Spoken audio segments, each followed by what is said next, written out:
Hello, magandang hapon. Magbibiyahe lang ho kami ng Similya na galing Aklan. Kasama ko si Paring Amil. Sige po guys, mamaya na lang.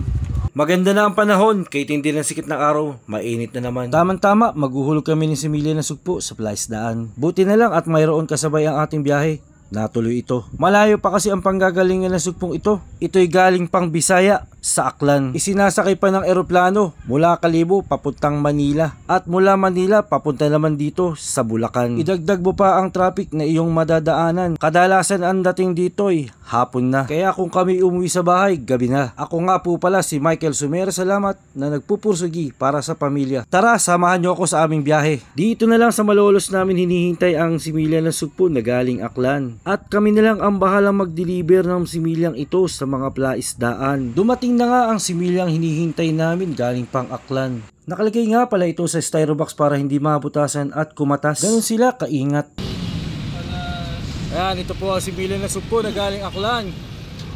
Pagkakuha nga namin ng similya na sugpo sa Malolos ay diretso na kami dito sa may plaisdaan. Medyo malayo nga pala ang plaisdaan sa karsada kaya hinakot pa namin ito ng kartilya. At ayan na nga pala ang aming similya, nakarating na dito sa paghuhulugan.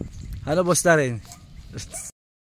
At dumampot na nga tayo ng isang plastic para makita itong similya na ating dala. Kung iyong pagmamasan ay halos pare-parehas lang ang sukat nila. Naglagay na rin si Darren ng isang plastic sa isang batya para na makita natin ang itsura. Nasa PL 1314 lang itong similyang aking dala. Halos parehasan lang ang sukat kung iyong pagmamasdan. Nasa 20 ppt salinity ang tubig alat na galing Aklan. Halos parehas lang ang tubig na paghuhulugan dito sa plaisdaan. May kainitan din nga pala itong tubig ng plaisdaan. At yung galing hatchery naman ay mayroong kalamigan dahil nilalagyan nga ito ng yelo at isinasakay din ito sa van. Dito na lang kinukondisyon at kiniklimatize ang similya. Kapag ito'y kondisyon na, pwede na natin tong ilagay at irekta sa plaisdaan. Pagkatapos nga namin maglagay sa isang pwesto, kami naman ay lumipat na.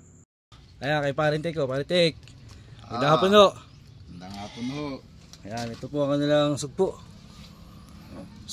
Inabot na nga kami ng gabi dito sa isa naming pagdadalhan at naglagay na nga siya ng isang plastic sa batya para makita ang ating similyang dala. Halos parehasan talaga ang sukat nito kung iyong titingnan. Dinala na nga namin ang iba pang similya sa kanyang likod bahay pagkat ang kanyang plaisdaan ay dito lamang. Di ko na nga pala nakuhanan ang iba pang video pagkat sabi ni Ka Alex siya na nga lang ang maghuhulog. Alex, maraming salamat po sa pag-order ng similya na sugpo. Sana marami tayong mabuhay. Okay, sana at ng tayo parehas na makinabang. Oo, sige, maraming salamat Alex. Okay. Bye-bye. Sige. Thank you.